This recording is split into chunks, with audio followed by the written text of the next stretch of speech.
SSC অনুশীলনী 2006-এর 10 নং প্রশ্ন।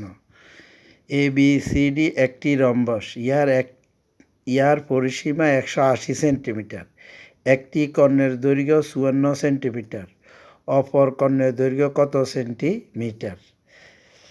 রম্বসের একটি বাহুর দৈর্ঘ্য A সমান 180/4 সেন্টিমিটার সমান 45 সেন্টিমিটার। একটি কর্ণের দৈর্ঘ্য D1 = 54 সেন্টিমিটার। সুতরাং অপর কর্ণের দৈর্ঘ্য হবে D2 সমান 4A² - D1 স্কয়ার। অপর কর্ণের দৈর্ঘ্য হবে D2 = √4A² - D1 স্কয়ার।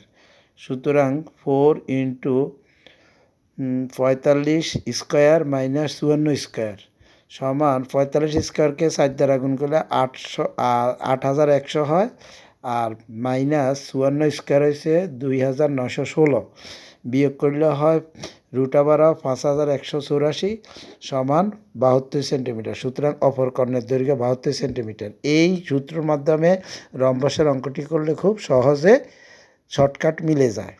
ওকে।